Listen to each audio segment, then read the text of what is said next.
Salam makna segar. Hidup bermakna, sehat dan bugar. Perkenalkan, saya Mbah Cilik Sigit. Ingin melakukan perjalanan bersama semua sahabat-sahabat Mbah Cilik dalam tema hidangan segar. Apa hidangan segar? Adalah hidup bermakna, sehat dan bugar. Mudah-mudahan acara ini dapat bermanfaat untuk kita semua, dapat memberikan pesan-pesan positif, pesan-pesan yang menginspirasi. Hidangan segar memiliki 4 program. Pertama adalah makna hidup. Kedua, menjaga kesehatan. Ketiga, menjaga bumi. Dan keempat, budaya dan kesehatan. Keempat program itu mudah-mudahan dapat memberikan pesan-pesan positif kepada kita semua, kepada sahabat-sahabat Mbah Sigit, sehingga bisa menginspirasi, bisa membawa kepada kebaikan, dan itu adalah berpulang kepada Mbah Sigit sendiri bagaimana bisa memberikan peran yang lebih banyak dan lebih lama sesuai dengan semboyan yang pernah Mbah Sigit buat, yaitu memberi guna sepanjang hayat, ciptakan keselarasan sewaktu Mbah Sigit masih aktif dalam suatu pekerjaan kedinasan.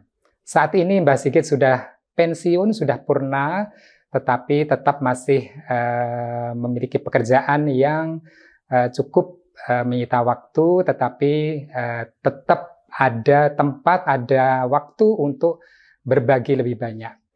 Nah, pada program yang pertama, makna hidup kali ini, Mbah Sigit ingin menampilkan atau menyampaikan terkait prestasi. Masihkah prestasi itu bernilai pengabdian dan kejujuran dalam era kekinian? Ya. Nah, bersama ini kita perkenalkan Mbah Sigit bersama dengan narasumber itu adalah gurunya Mbah Sigit sewaktu SMP. Nah, Mbah Sigit dulu di SMP Gudean. SMP Gudean begitu saja dulu, ya. Sekarang sudah menjadi SMP Negeri 1 Gudean karena sudah banyak SMP yang sudah berkembang. Nah, perkenalkan narasumber kita adalah beliau adalah Bapak Zumiran. Nah, beliau adalah seorang guru. Dulu guru mengajar bahasa Inggris.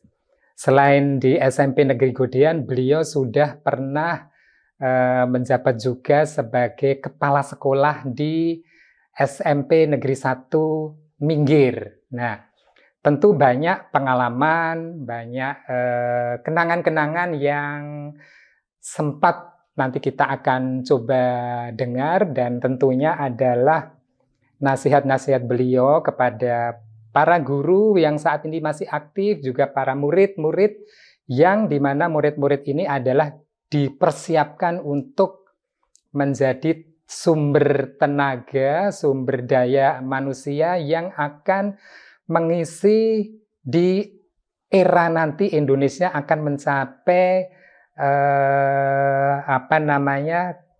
keemasannya, ya, Indonesia emas, yaitu pada tahun 2045.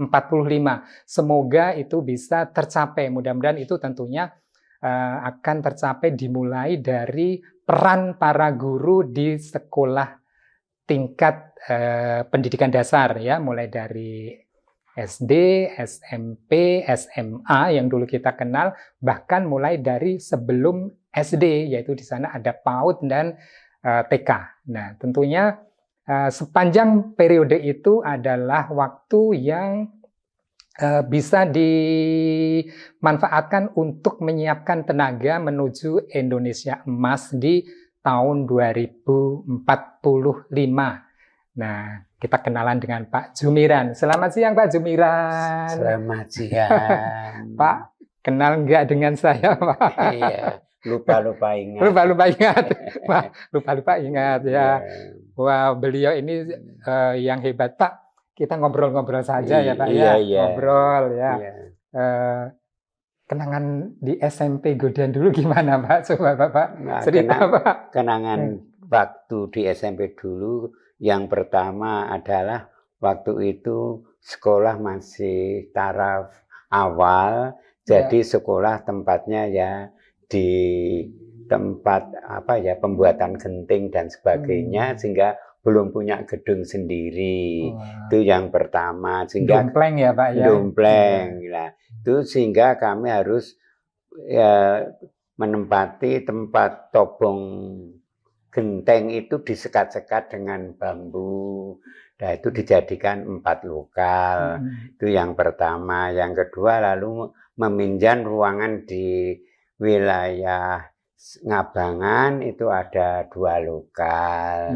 Nah, kemudian selanjutnya masih akan membuat gedung yang waktu itu gedung yang disiapkan masih berupa pondasi, sehingga kami harus menggerakkan para siswa untuk gotong royong mencari pasir untuk membangun gedung tersebut. Saya masih menempati yang gedung pinjaman. Oh iya, iya, betul. Ya. Iya. Pak Jum, kira-kira yang menjadi kenangan muridnya itu ada yang nakal, ada yang apa yang sempat mungkin apa yang pernah Pak Jum merasakan dulu sewaktu kalau saya guru? Ya ketika menjadi guru, memang saya itu guru yang gimana ya, mungkin aneh sendiri. Waktu itu pernah saya mengajar, lalu saya kan punya ide, entah itu benar atau tidak. Lalu saya berkata kepada para siswa saya bahwa saya tidak bisa melihat, mengawasi kamu belajar di rumah. Sehingga saya harus melakukan sesuatu itu, yaitu dengan apa yang saya berikan pada saat ini, besok akan saya tanyakan. Kalau kamu tidak bisa menjawab, berarti kamu tidak belajar dan saya menghukum kamu. Hukuman pendidikan ya? Ya, hukuman pendidikan. Sehingga pada waktu itu ada orang tua yang menggerutu. Mengapa anak saya harus disuruh menulis kata, katakan saja kata go kok 100 kali, sehingga waktu itu saya oleh orang tua disoroti, sehingga saya masuk ke kedaulatan rakyat menjadi guru yang tapi itu suatu ide saya untuk supaya anak itu di rumah selalu belajar dan saya tidak mengawasi belajar.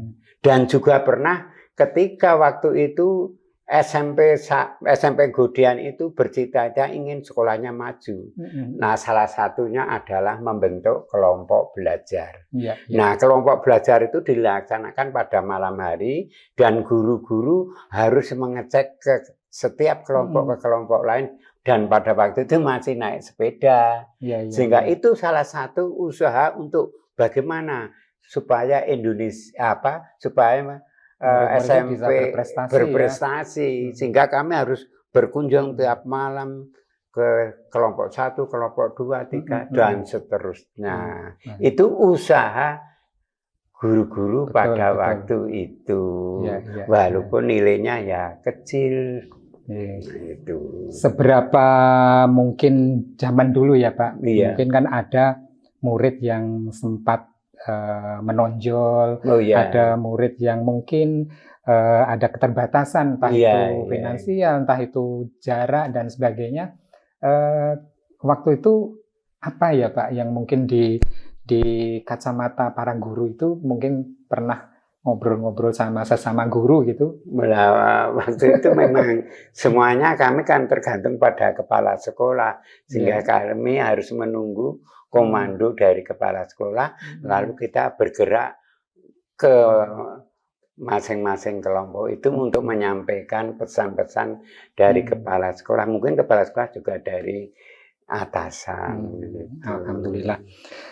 Pak, gini Pak, kalau sekarang mungkin SMP kita itu sudah cukup maju ya Pak ya? Maju ya. Alhamdulillah di setiap tahun itu paling tidak masuk dalam 5 besar tingkat DIY ya Pak ya, sehingga mungkin zaman saya dulu memang mungkin belum mencapai itu ya, karena keterbatasan yang ada ya Pak ya. Iya betul. Pak, kalau ini Pak, kan mungkin pengalaman itu terkait dengan makna hidup, Pak. Iya, iya. Kira-kira pengalaman hidup apa yang kemudian memaknai dan itu mungkin perlu apa ya, orang lain itu bisa mencontoh barangkali, belajar dari pengalaman dan apa yang dirasakan gitu, Pak. Iya, terima kasih. Nah, secara pribadi waktu itu kami kan baru lulusan PGSLP.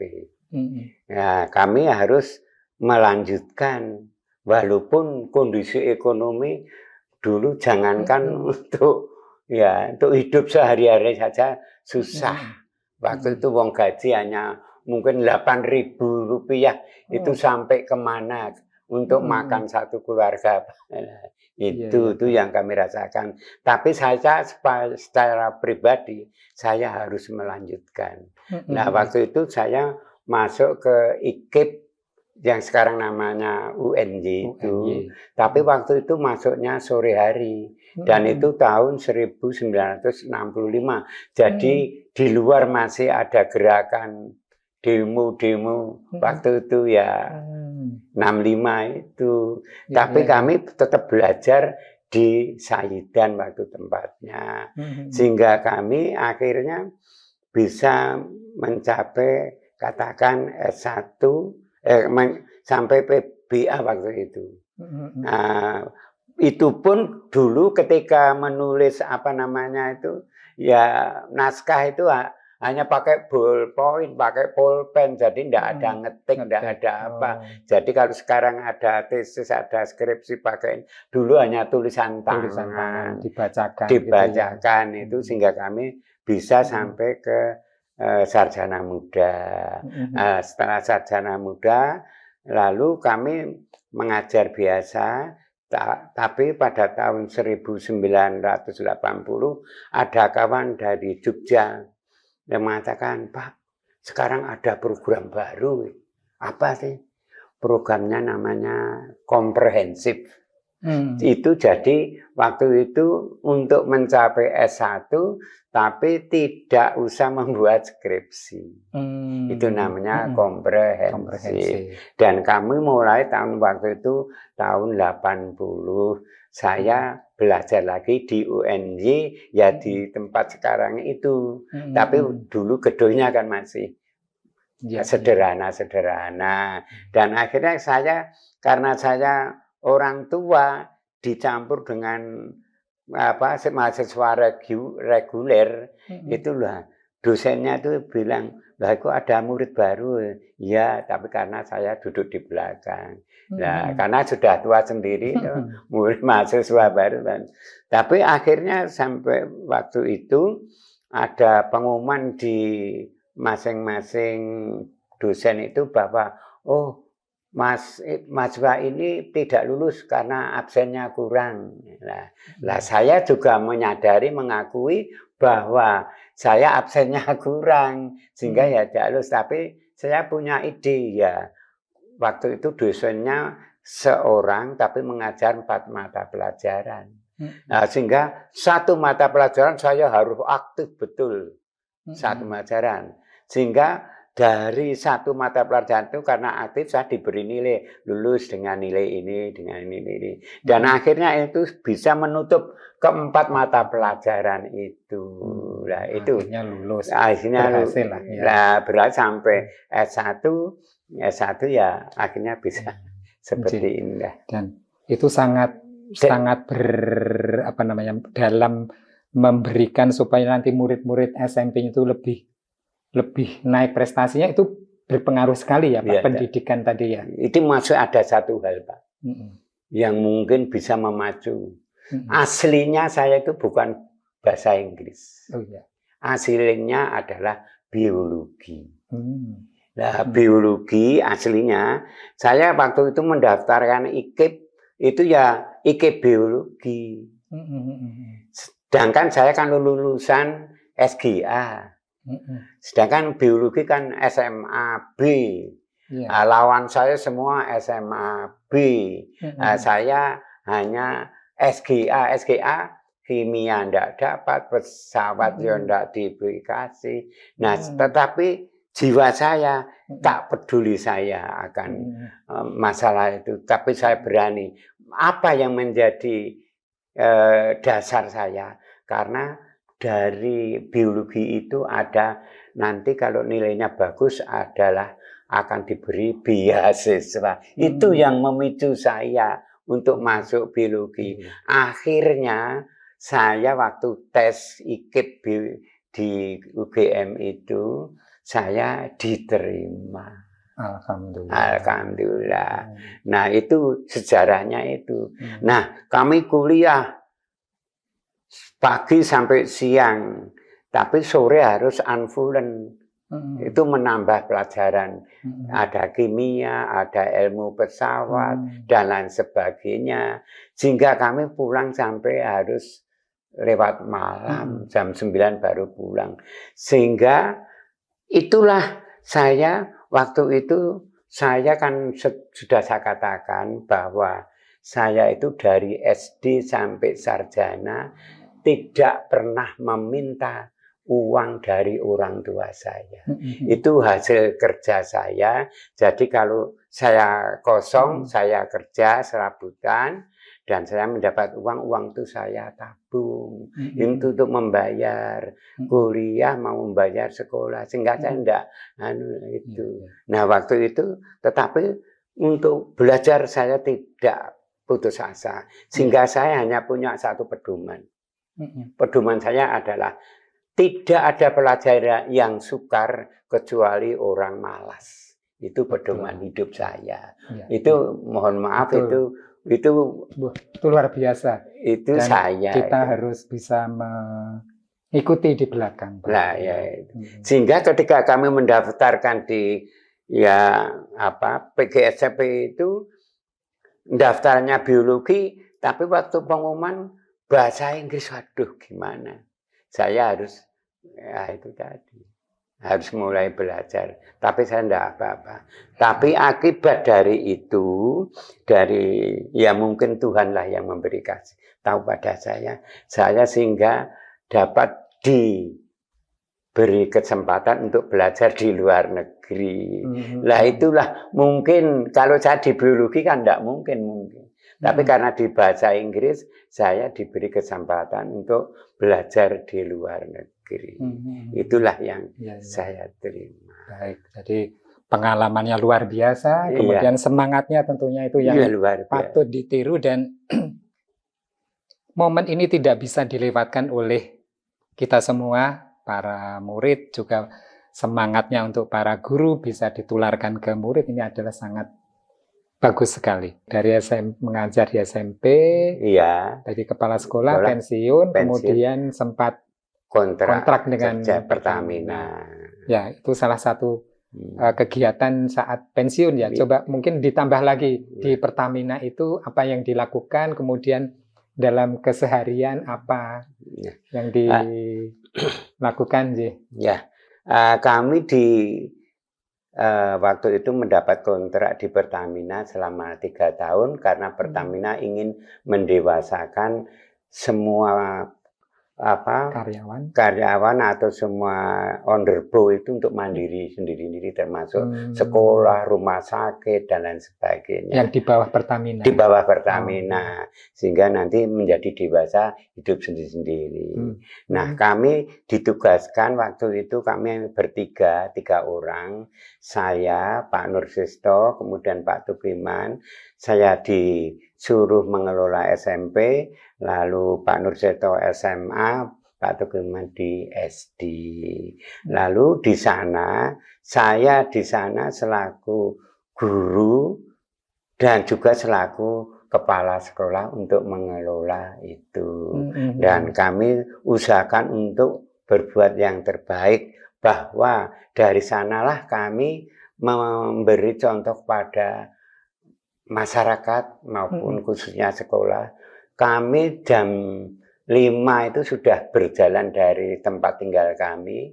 Waktu itu hanya jalan kaki sampai sekolah.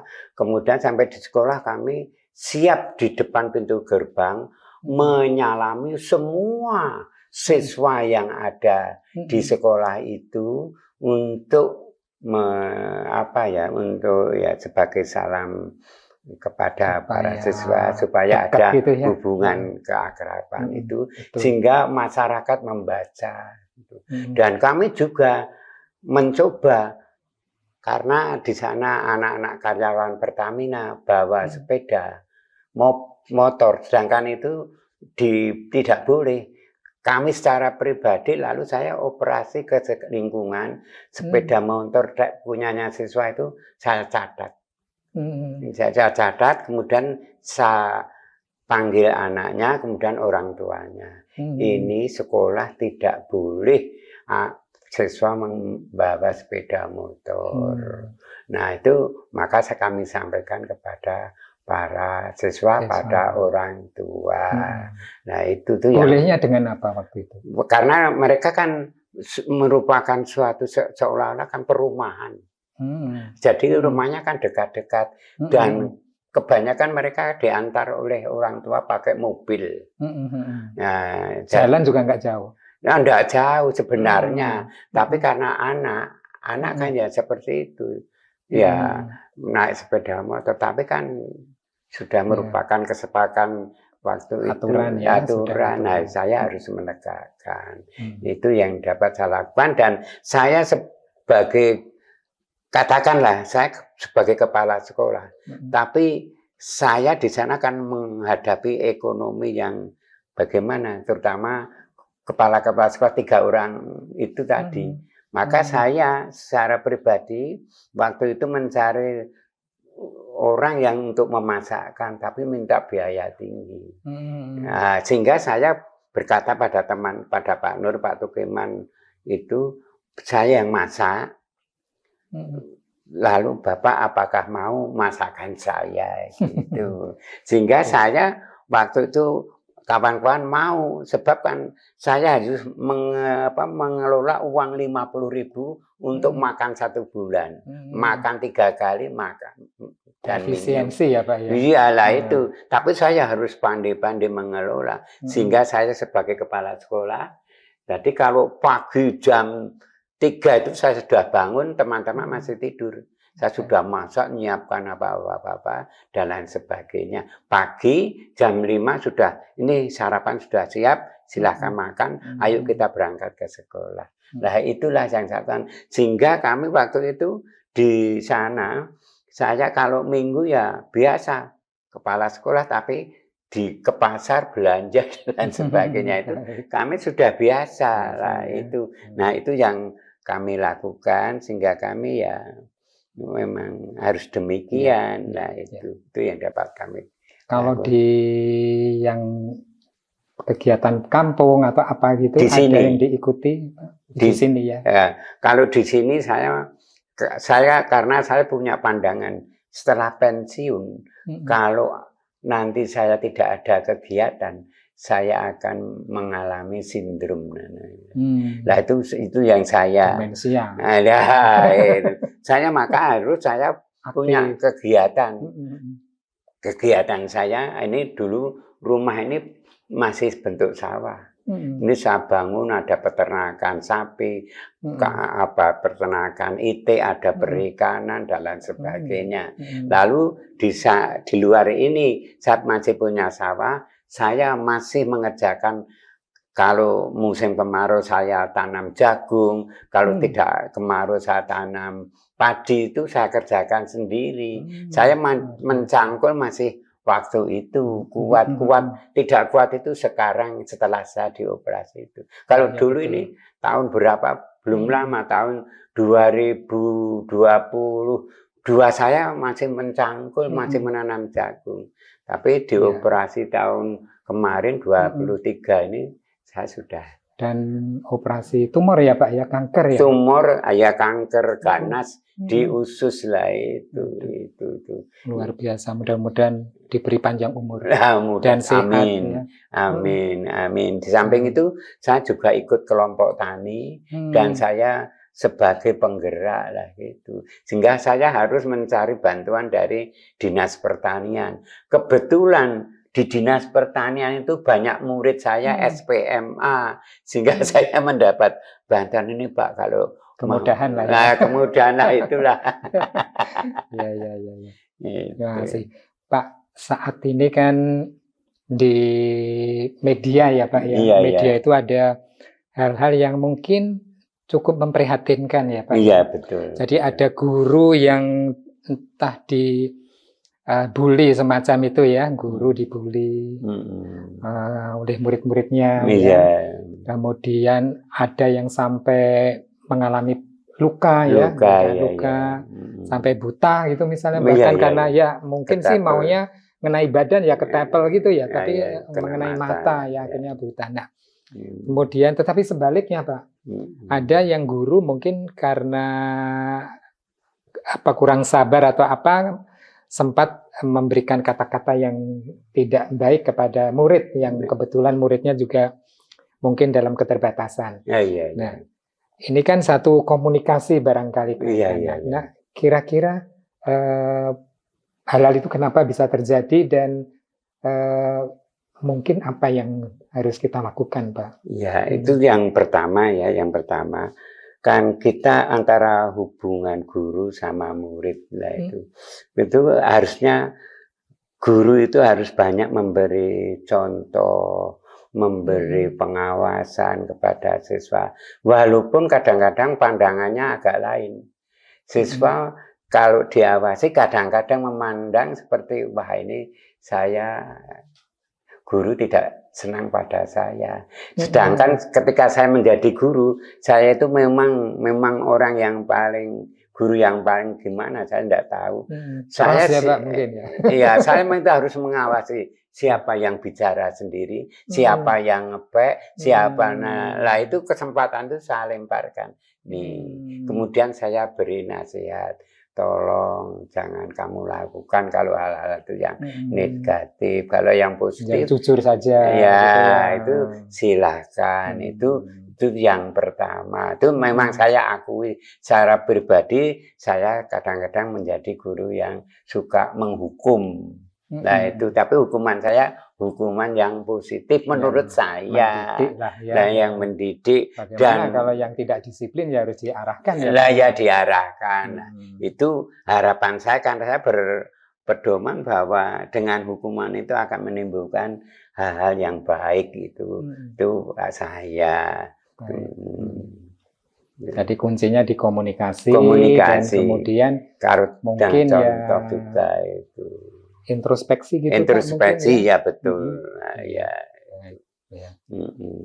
Baik, wah ini tentunya pengalaman yang sangat harus kita ambil ya. Walaupun sudah pensiun, Pak Tugiman ini tetap aktif tetap ya semampu apa yang dilakukan harus bisa memberikan nilai-nilai positif. Iya, betul. Pak Jum. Iya. Ingat nggak Pak Jum? Kalau zaman dulu itu siswa yang paling bandel atau nakal atau apa itu seperti apa ya? Kalau dulu setahu saya ketika mengajar di SMP Gudian itu yang mengajak berkelahi dan ya sepanjang pengalaman saya tidak ada ya. Tapi semuanya lebih patuh ya. Patuh karena ya mohon maaf karena SMP Gudian kan pilihan-pilihan semuanya, jadi enaklah tidak ada hal-hal yang seperti itu sepengetahuan saya. Nah hanya saja kan saya punya ide supaya bagaimana siswa itu mendapat prestasi. Nah salah satunya ya anak di dalam kelas harus belajar, di rumah juga harus belajar, tapi sesuai dengan kemampuan waktu yang tersedia. Kami juga tidak lalu harus panjang hari belajar, tidak. Itu harapan kami demikian. Betul. Nah itu.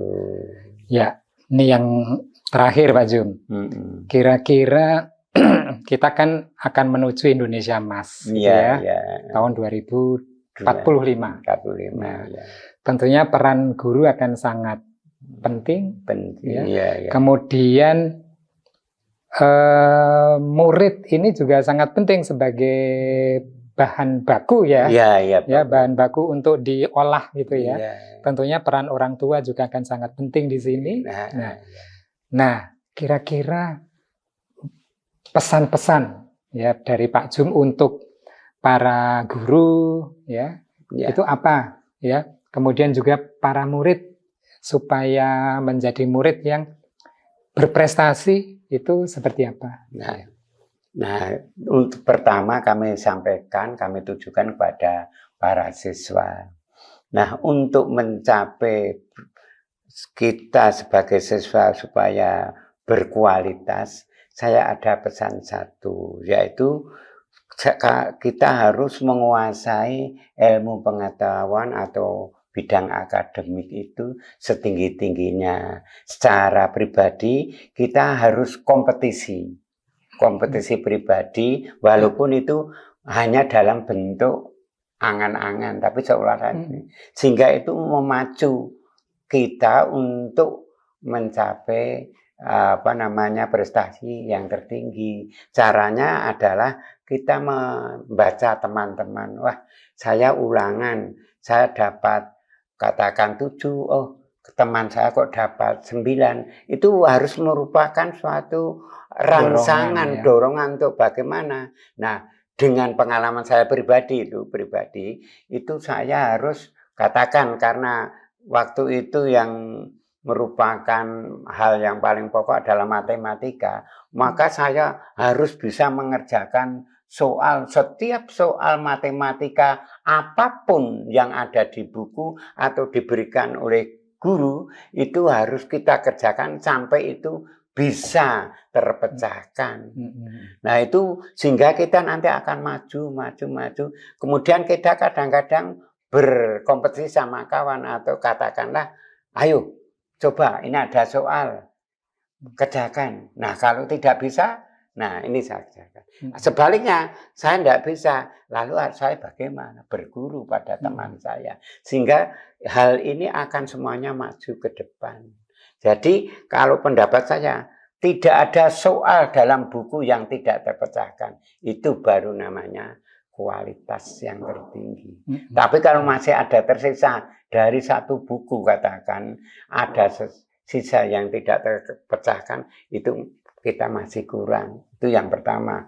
Yang kedua, mungkin soal dari lain sumber, mungkin dari guru, mungkin dari tes percobaan dan sebagainya. Itu harus kita katakanlah, kita makan habis-habisan sampai terkunyah. Nah, kalau kita bisa memecahkan masalah itu dengan tenang, lah itulah kita baru. Itu untuk murid siswa. Ya. Nah, caranya jadi semua berprestasi ya. Ya, semuanya akhirnya berprestasi. Nah, untuk guru itu harus selalu satu memberi contoh. Contoh dalam kedatangan, contoh dalam bersikap, contoh dalam berbicara. Sehingga kita harus kadang-kadang koreksi, saya juga salah, saya juga kadang-kadang terlambat. Nah, itu harus diakui. Jangan lalu kita, nah ini harapan kami demikian itu. Yang kedua, guru harus memberi tugas kepada siswa. Bagaimana guru akan mengecek siswa belajar kalau tidak memberi tugas? Nah, tugas itu harus dikerjakan siswa di rumah, dan guru harus mengoreksi, jangan kemudian lebih-lebih sekarang ya. Hanya ditumpuk aja gitu. Ya, ditumpuk saja, dan kemudian bentuk tes sekarang kan hanya checkpoint. Nah, kalau dulu kan mengerjakan. Nah, waktu itu mengerjakan kan harus lihat, dikoreksi dari awal sampai akhir. Kalau checkpoint hanya A, B, C, D, sudah selesai. Tapi kalau dulu kan ini jalannya gimana, arahnya gimana, sampai di mana, oh kok salah, salahnya di mana, sehingga tahu. Dan itu dikoreksi oleh guru. Sehingga waktu itu ini harus dibahas di sekolah, ini loh kesalahanmu di sini. Nah, ini caranya mengerjakan ini keliru, itu bagi yang mengerjakan. Kalau yang bagi yang tidak mengerjakan, ya itu tadi. Kita harus memberi nasihat atau memberi apalah, sehingga anak itu lalu bangkit atau sadar, Pak, ini kesalahan, termotivasi. Itu harus, guru harus selalu, jangannya mengejar sampai oh ini sudah selesai rampung. Enggak, harus memberi tugas. Walaupun sekecil apapun tugas. Dan tugas itu harus diperiksa. Jangan diperiksa oleh siswa, kan sekarang lebih mudah. Ayo dibagi, ya enggak. Kami itu enggak. Itu kalau checkpoint ya, Pak? Ya checkpoint. Kalau essay, salah itu bisa. Terutama saya sebagai guru bahasa Inggris. Saya suruh memberi pekerjaan rumah. Mesti saya kumpulkan buku itu, saya cek satu-satu. Ini kalimatnya kurang, saya beri. Ini tandaan kurang, ini dan sebagainya. Sehingga siswa kan harus menghargai itu mestinya. Tadi siswa ada feedbacknya ya. Ada feedback. Gitu. Tapi kalau hanya ditumpuk. itu pengalaman saya sehingga kami atau saya ketika menjadi guru di Egodan itu saya mesti membawa taplak meja untuk membawa buku-buku siswa, lalu saya bawa pulang, saya cek di rumah, besok saya bagi. Ya, lalu sehingga tahu kesalahan setiap siswa dan satu siswa dengan lainnya tidak sama. Beda-beda, lebih-lebih dalam bahasa Inggris kalau saya suruh mengarang. Kesalahan kalimat, kesalahan topik, kesalahan pokok bahasa, kesalahan apa itu. Sehingga bisa terpecahkan ini loh jalan keluarnya. Ini jadi tugas guru inilah satu, memberi tugas, kemudian tugas dicek, kembalikan kepada siswa. Siswa harus tahu mana yang salah dan dibahas di kelas sehingga semuanya akan puas, akan maju gitu ya, Pak. Itu pendapat saya, dan jangan lupa yaitu memberi contoh itu. Ya. Baik, seru ya kita ngobrol-ngobrol sama Pak Jumiran. Wah, banyak ilmu yang pastinya ilmu tadi untuk kita pegang, ya. Kemudian kita akan mengimplementasikan dari apa yang semangat dari Pak Jumiran tadi juga. Mungkin itu tipologi Pak Jumiran, tetapi bisa saja masing-masing memiliki kreasi dalam menuangkan ilmu, menuangkan agar transfer of knowledge ataupun transfer suatu kekuatan batin yang lebih besar dari sekedar pengetahuan itu bisa terjadi, dan ini adalah sesuatu yang harus dicapai bersama-sama. Komunikasi guru dan murid sangat besar. Ya. Pak Jum, aduh, banyak sekali yang sudah kita obrolkan. Tidak terasa ya Pak Jum. Tentunya Pak Jumiran sudah cukup capek ya Pak. Tapi capeknya nggak terasa kan? Nggak terasa. Ya, karena seru sekali kita bincang-bincang. Mudah-mudahan ini semua akan sebagai berkah untuk Pak Jum. Terima dan kasih. Juga akan pasti bermanfaat untuk semua sahabat Mbah Cilik. Pak Jum, terima kasih sekali atas apa yang disampaikan. Mudah-mudahan kita berjumpa lagi dalam suatu suasana yang menyenangkan dan sehat ya Pak Jum. Amin. Tetap sehat, Amin. Semangat, ya, tetap berguna untuk masyarakat. Ya. Ya, sahabat Mbah Cilik. Tadi obrolan Mbah Cilik dengan Pak Jumiran. Seru ya. Jadi banyak pesan yang sudah diberikan oleh Pak Jumiran. Ya. Jadi era tahun 2045 adalah Indonesia Emas. Target dicapai, ya, itu adalah target negara. Patut kita untuk mendukung. Siapa yang harus mendukung? Tentunya kita semua. Orang tua harus menyiapkan putra-putri untuk siap menerima pendidikan di sekolah. Apapun yang dilakukan di sekolah adalah bentuk tugas mulia dari seorang guru.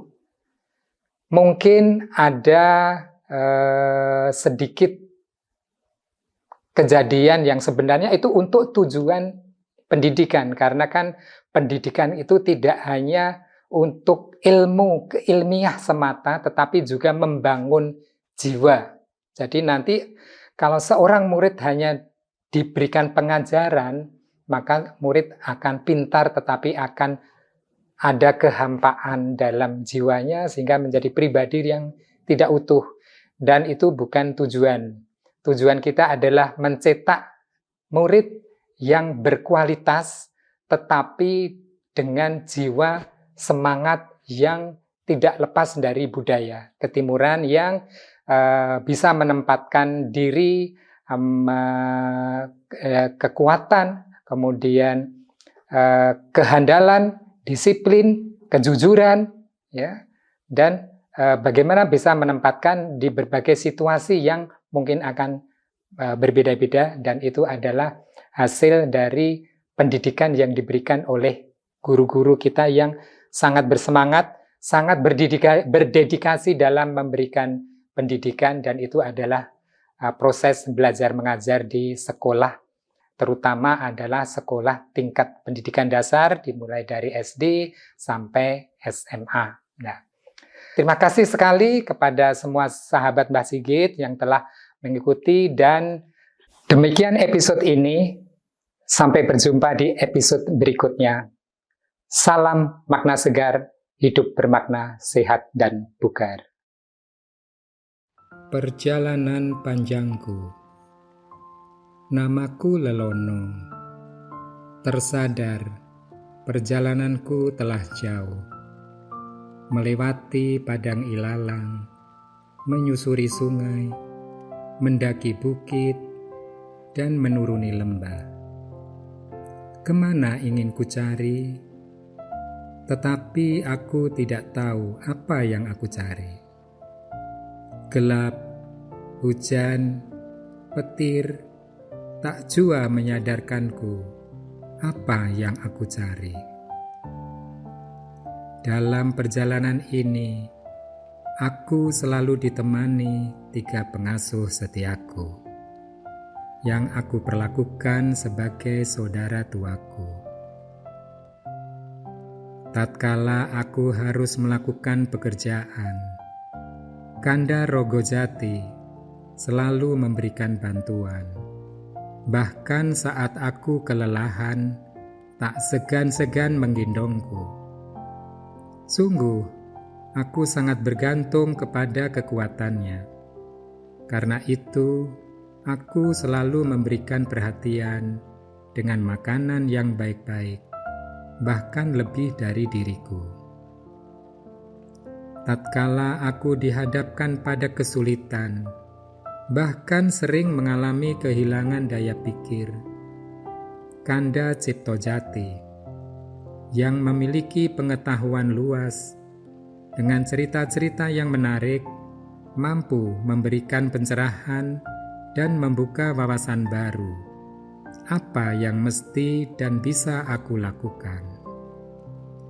Saat kegelisahan, kesedihan, keputusasaan menggerayap, Kanda Rosojati, seorang yang arif, bijak, selalu memberikan ketenangan jiwa dengan wejangan yang menghibur tanpa menyalahkan apa yang telah aku lakukan, yang sering baru kusadari di belakang.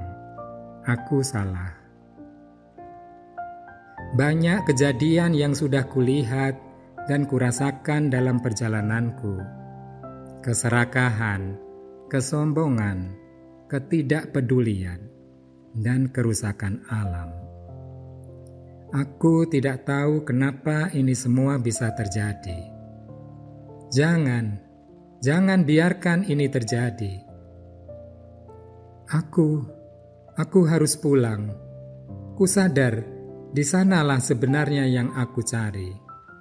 Di rumah sendiri, di sekitar rumah. Aku harus berbuat sesuatu yang membuat jiwa dan hati ini tenang. Mbah Cilik Sigit, Kudean, 30 September 2023.